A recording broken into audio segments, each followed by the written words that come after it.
ఏదైతే సుప్రీంకోర్టు పైన మెన్షన్ చేశారో అదే హైకోర్టులో కూలంకషంగా చర్చించి కొట్టువేయడం జరిగింది కాబట్టి ఎటువంటి ఇబ్బంది లేదు. అన్ని అనుమతులు ఉన్నాయి. అతను ప్లియే రాంగు. ఇక్కడ మాట్లాడని గొంతెనమ్మ గురించి మళ్ళీ ఈ పిటిషన్లో లేని దాని గురించి కూడా అతను ఆ పిటిషన్లో కొంత ఎక్స్ట్రాగా మాట్లాడటం జరిగింది. That can't be A part of the appeal. అయినా కూడా అది కూడా అతను ఆడింది పచ్చాబద్ధం. రెవెన్యూ రికార్డ్స్ అన్నీ 1932 రికార్డ్స్ అన్నీ కూడా చాలా స్పష్టంగా క్లియర్గా కరెంటు బిల్లులతో సహా అన్నీ ఉన్నాయి. అక్కడ ఇచ్చిన కలెక్టర్ గారు ఇచ్చిన క్లియరెన్స్ ఇవేవి కూడా అక్కడ ఎలక్షన్లో సబ్మిట్ చేయకుండా కేవలం సుప్రీంకోర్టుని తప్పుదోవ పట్టించి ఇంట్రెస్టెడ్ కనెక్టెడ్ పార్టీస్కి నోటీస్ కూడా ఇవ్వకుండా అతను ఆ రకంగా అక్కడ చేయడం జరిగింది. కాబట్టి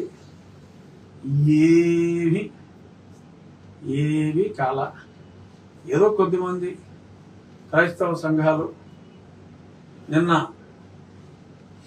నృత్యాలు చేసుకున్నారట. సంతోషం. మరొక ఆపర్చునిటీ శ్రావణ్ కుమార్ గారి ద్వారా వచ్చింది. త్వరలో మళ్ళీ దగ్గరగా ప్రభు అని కానీ ఖచ్చితంగా చెప్పగలిగింది. సైట్లో ఏ పని కోర్టు తీర్పు వచ్చే వరకు జరగదు. రామాలయ నిర్మాణం ఒకరోజు కూడా అనుకున్న షెడ్యూల్కి అవాంతరం జరగదు. ఇక్కడ ఒక మంచి ఏమిటంటే ఎన్నో చర్చిలు, అన్ని దేవాలయాలు కూడా ఉండొచ్చు, పబ్లిక్ స్థలాల్లో అనుమతి లేకుండా, నేను ఇక్కడ అన్ని అనుమతులు తీసుకున్నాను, ఇచ్చిన అనుమతులు తప్ప అంటున్నాడు, అది వేరే విషయం. అనుమతులు లేకుండా కట్టిన చర్చిలు కొల్లలు ఈ 2 నెలలు, ఒకవేళ ఈ 2 నెలలు ఆలస్యమైనా కూడా సుప్రీంకోర్టులో ఈ 2 నెలల్లో ఖచ్చితంగా నా దృష్టి, నా సన్నిహితుల దృష్టి ఎక్కడెక్కడ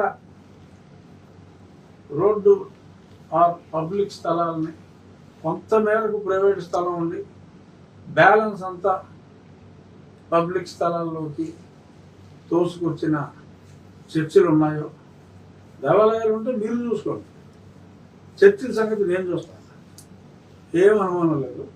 ఖచ్చితంగా నేను చూస్తాను.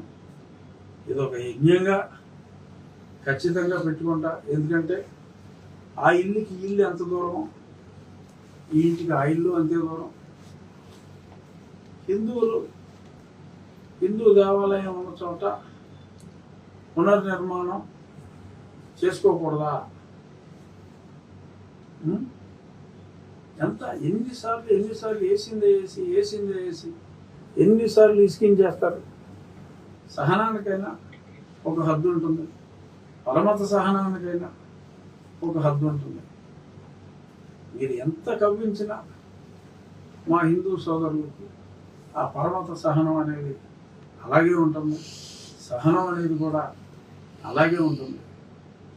బట్ ప్రతిరోజు పరీక్ష అంటే మరి కొంత అసహనం వచ్చే పరిస్థితి రావచ్చు. సో కాబట్టి